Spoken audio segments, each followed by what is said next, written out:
Là, c'est bon? Tu commences comment? Par moi ou par lui? Non, c'est bon.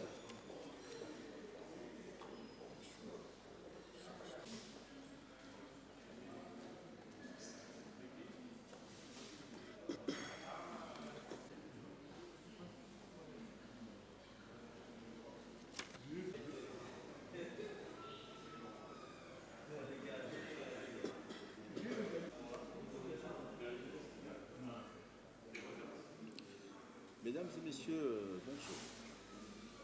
Parmi les participants à la 7e édition du Forum international Growing Business de Pointe-Noire, l'on a noté la participation d'une entité associative ENR Congo appartenant à un jeune qui a pris part donc à cette édition, la 7e du genre à Pointe-Noire.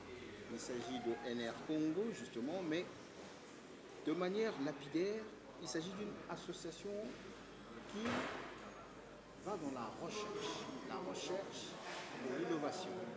Et nous avons sur ce plateau du réseau africain des journalistes, avec nos partenaires, M. Brian Panzou, car il s'agit de lui, qui va nous parler justement de cette entité associative qui s'accroche donc au Growing Business. M. Panzou, bonjour. Bonjour à vous.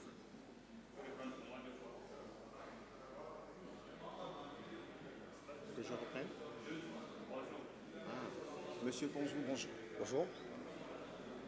Alors, nous voilà donc sur ce plateau de réseau des journalistes africains accro au Growing Business avec notre partenaire, la Chambre de commerce. Votre participation à cette édition, la 7e du genre du Growing Business International à Pointe-Noire, quel effet déjà ça vous fait? Puisque vous êtes à Pointe-Noire, vous êtes venu de Paris. Tout à fait. Merci déjà de m'avoir donné cette occasion de m'exprimer à travers votre chaîne.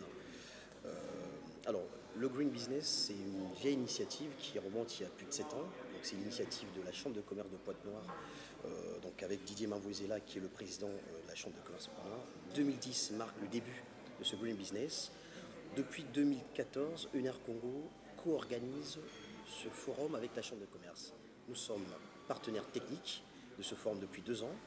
L'année dernière, nous avons eu l'occasion d'animer un certain nombre de tables rondes et d'ateliers, notamment sur l'électrification rurale et la COP21, puisqu'on s'approchait évidemment vers la COP21 en décembre 2015. Et cette année, nous revenons effectivement pour faire un point, déjà entre la COP21 et la COP22 qui s'approchent dans les 6 prochains mois à Marrakech, au Maroc. Et également, on va évoquer d'autres questions, notamment sur les énergies renouvelables. On va parler de la production décentralisée, c'est-à-dire les sites externes, les sites qui ne sont pas connectés au réseau national, donc les villages, les zones isolées. Et également, on va faire un petit focus sur le bilan carbone. Donc, on aura effectivement, je pense que pendant cet échange, l'occasion de développer cet aspect bilan carbone. Alors, tout cela englobé, comme telles sont vos préoccupations. Et qu'est-ce que c'est exactement ENR Congo? Alors, UNR Congo est une association citoyenne, c'est une ONG, tout simplement. Ce sont des hommes et des femmes amoureux de l'Afrique qui se sont engagés pour son développement durable. Parce que vous savez que l'enjeu est de taille. On est dans un contexte de raréfaction des matières premières.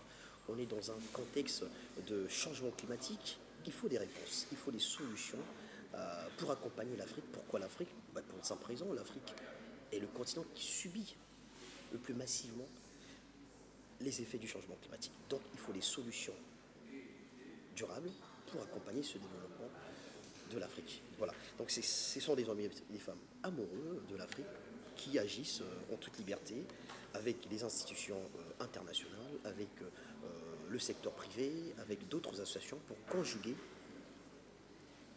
les actions pour le développement de ce continent. Alors, comme cela, ça fait une grande part de préoccupation. Vous, seule une association cela de recherche. Comment, M. Ponzou, pour arriver à cela, faites-vous? Parce qu'on n'est pas ce que vous faites dans ces préoccupations sans savoir une qualité, sinon une spécification dans le cadre de la spécialisation. Qu'est-ce que vous êtes exactement? Alors, je suis d'abord un Congolais qui, comme on dit, les Congolais de la diaspora. Donc, moi, je vis à Paris depuis plusieurs années. Je suis Congolais qui habitait, à l'époque, j'étais dans les quartiers, on va dire, populaire de Fontitier. Qu'est-ce que je fais actuellement? Je suis un jeune salarié, entrepreneur en même temps. Je travaille pour une grosse structure qui est basée à Paris, donc L'Oréal, qui est leader sur la cosmétique, donc les produits cosmétiques L'Oréal Paris. Donc je suis de formation, j'ai un diplôme, un master en QSE, qualité, sécurité, environnement. Et je suis arrivé à mettre en place cette association parce que je suis comme le fondateur de cette association, parce que j'avais une passion qui est de consommer, on va dire, les conférences. Je vais beaucoup dans des conférences, j'aime là où la bonne parole se prêche, j'aime échanger avec des acteurs, que ce soit public, que ce soit institutionnel. Donc le fait de fréquenter ces endroits-là, j'ai beaucoup entendu parler de l'Afrique. J'étais surpris parce que même les Blancs connaissent mieux l'Afrique que nous. Et à un moment donné, je me suis senti un peu inquiet. Je me dis, mais comment se fait-il que même les Européens maîtrisent mieux l'Afrique, arrivent à identifier un potentiel d'investissement en Afrique que nous, les Africains. Donc, à un moment donné, je me suis dit, je fais partie de la diaspora. La diaspora est une force pour nos pays. Donc, à un moment donné, il faut agir. Mais il faut agir dans quoi? Donc, c'est là, d'où la réflexion. C'est pour ça que toute la construction de cette association UNER Congo se focalise sur une seule question qui est comment va la vie au Congo. Donc, je me suis posé cette question-là, comment va la vie au Congo? Et donc, il fallait que j'apporte des solutions à cette question. Donc, l'épine dorsale de la création de cette entreprise, de cette association, c'est cette question assez importante. Et donc, il fallait venir greffer des réponses à cette question. Évidemment, c'est des réponses qui touchent le développement durable, puisque le développement durable s'incline sur plusieurs critères, sur plusieurs points, dont l'éducation, la santé, l'environnement, le ressenti des populations par rapport aux politiques, etc. etc. Et donc voilà, donc il fallait créer cette société, cette association-là, pour pouvoir répondre à cette problématique. Voilà. Alors, j'espère que j'ai été précis pour votre question. Ben justement, vous avez apporté l'essentiel parce que les gens ont compris avec nous que vous êtes justement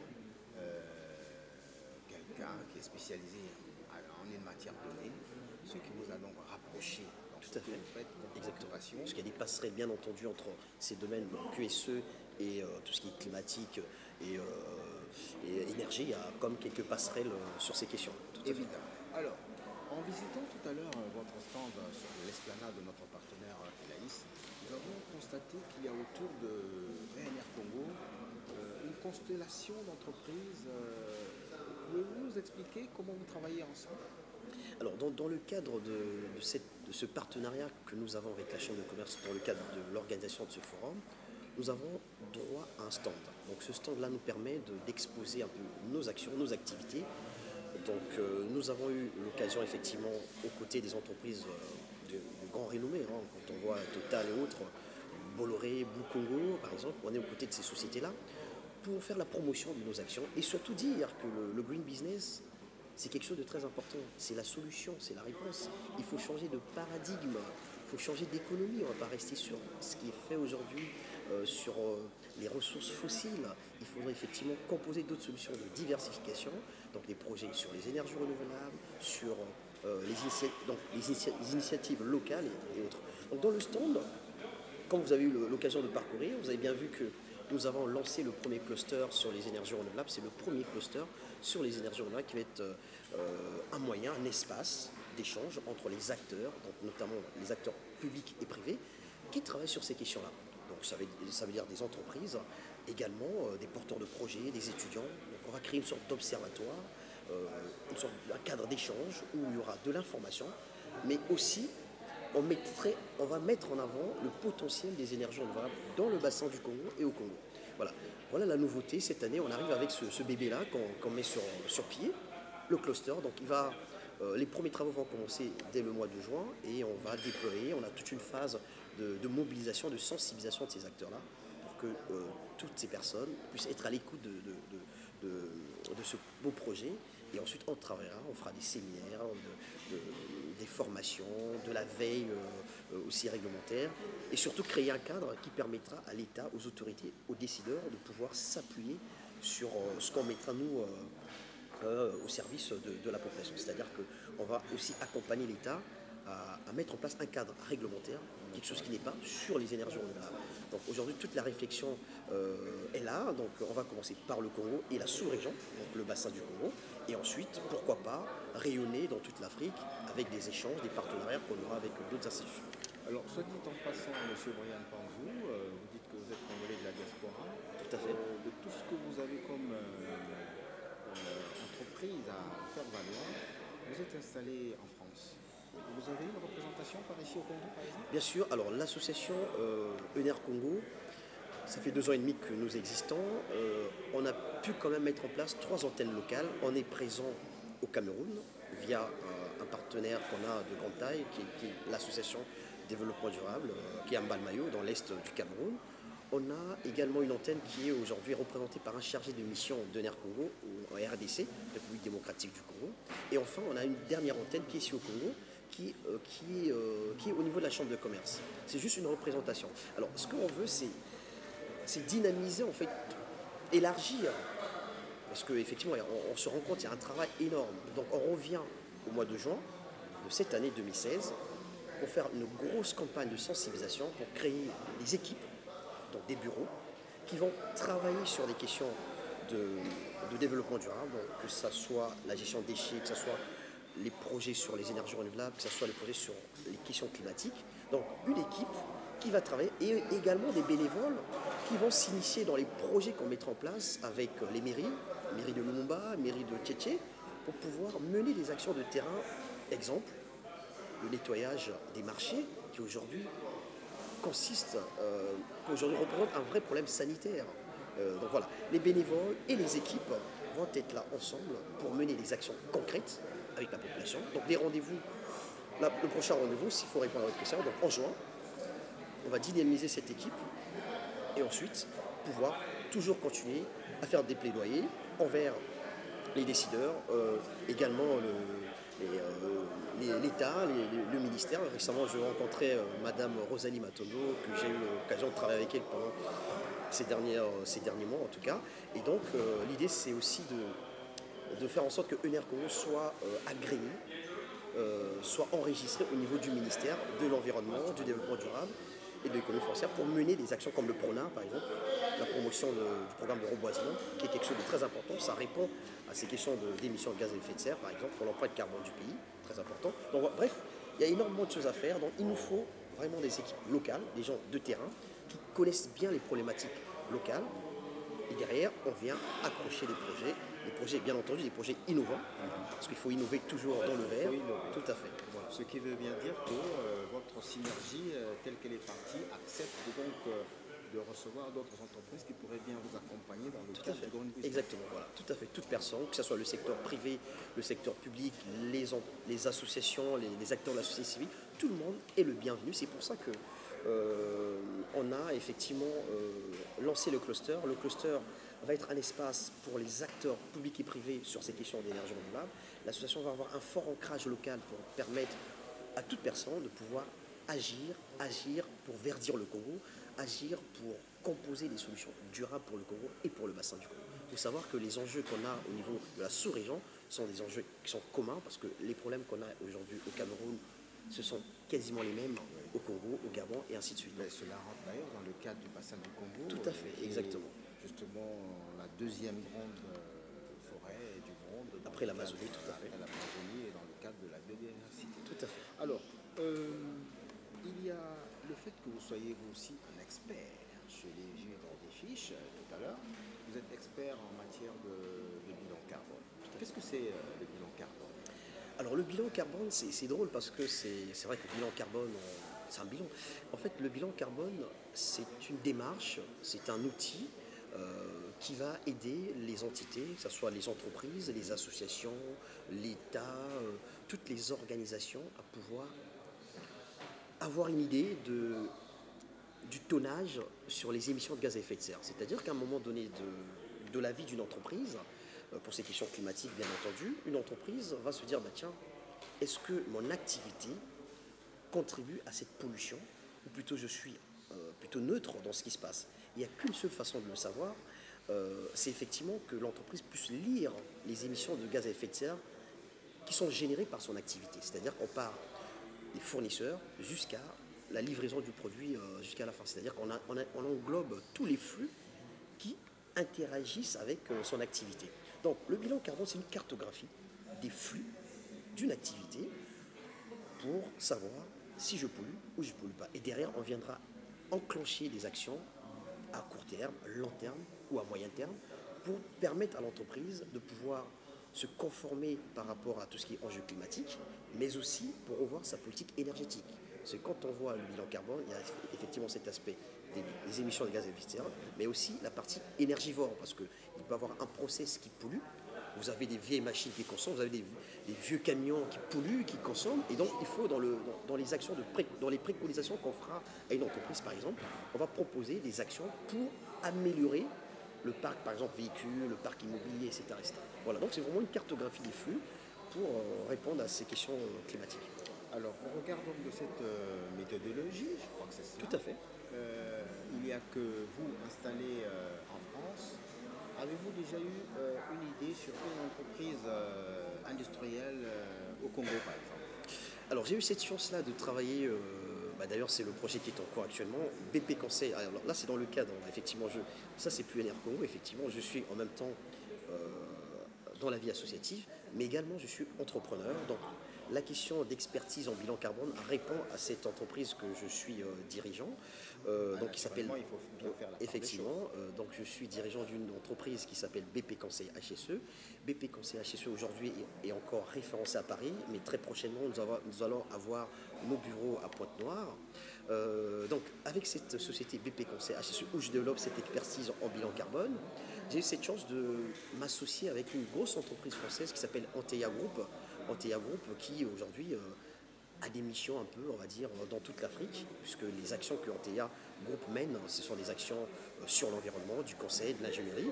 Et donc j'ai eu cette chance de pouvoir m'associer sur un grand projet avec Anteya. Donc on est en train de mener, on est sur la dernière phase, mais en tout cas un projet pour la Saris Congo. La Saris Congo qui est un gros industriel congolais.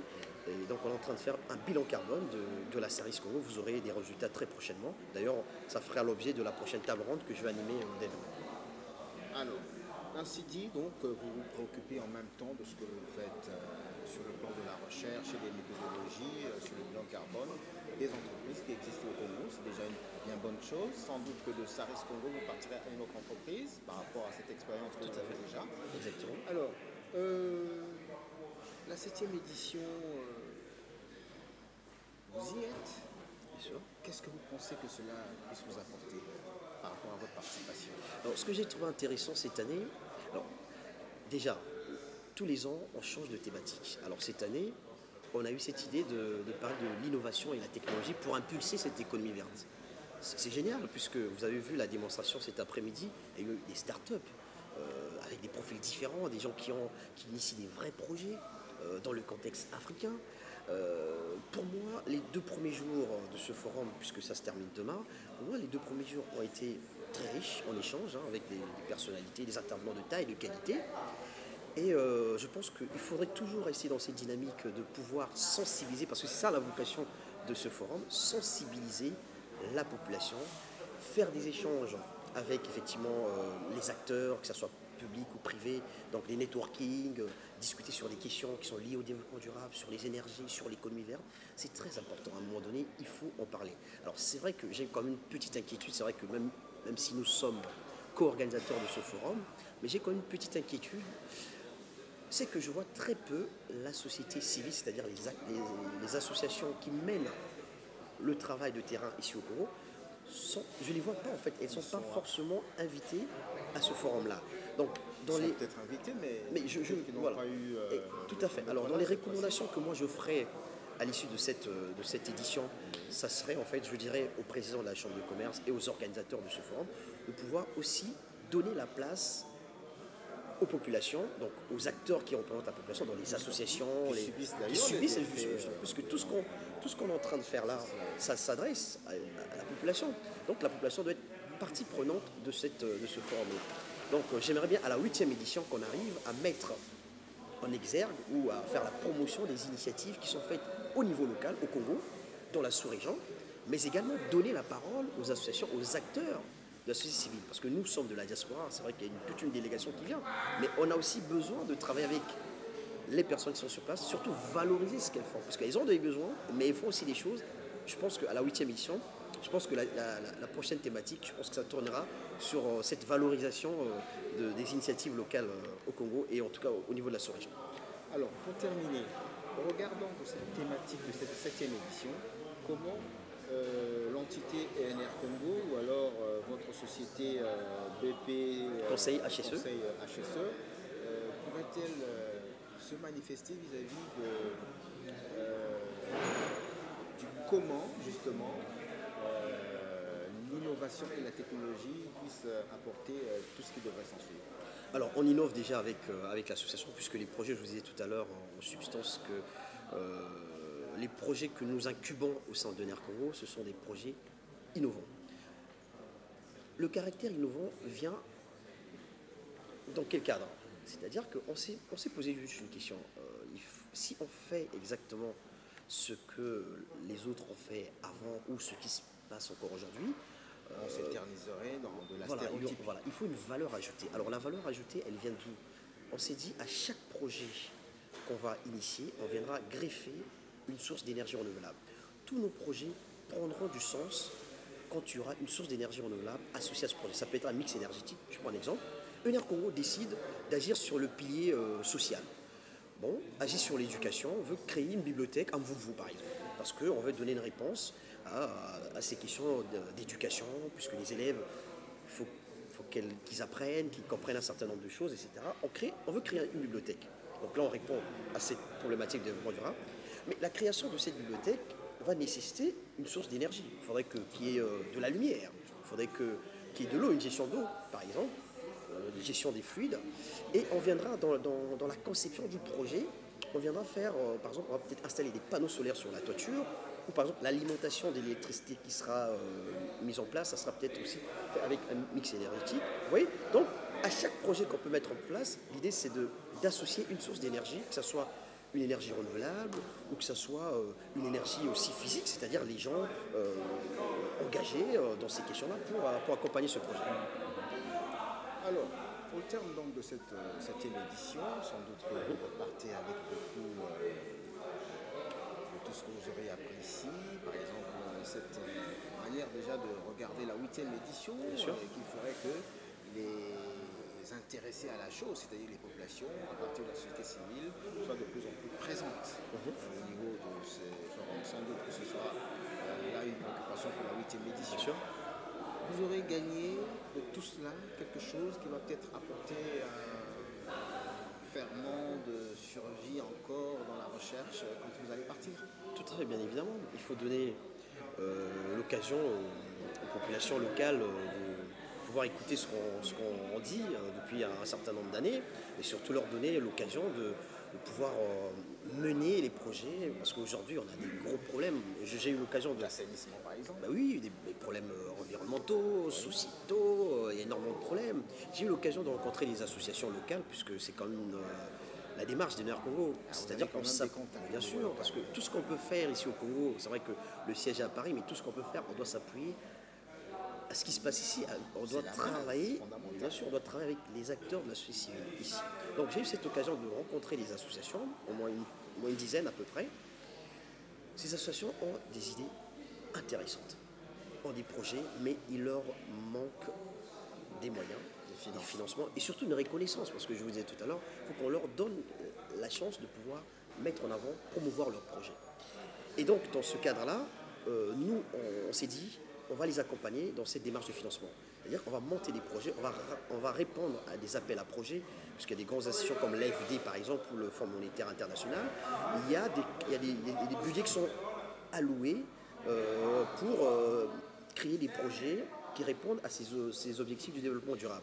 Donc avec ces associations, donc on s'est engagé avec ces associations, avec des partenariats qui sont écrits, il y a des protocoles d'accord, pour pouvoir mener conjointement des projets, répondre à ces appels à projets et pourquoi pas faire du plaidoyer auprès des décideurs pour pouvoir faire rouler leurs projets, puisqu'ils ont des choses dans les tiroirs, mais il leur manque des finances.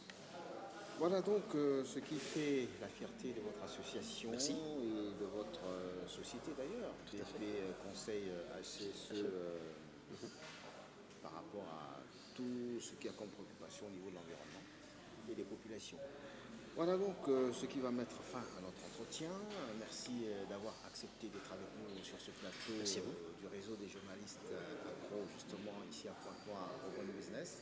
Merci de nous avoir suivis, très chers téléspectateurs, mesdames et messieurs. Nous vous retrouverons très prochainement pour un autre plateau par rapport au One Business. Au revoir. Dans son passage. Merci en tout cas. Allez, à très vite. Et je vais transpirer un peu là, la lumière. Ah, c'est la lumière. Ah, c'est forte, hein, la lumière, c'est du 800. C'est du 800 là.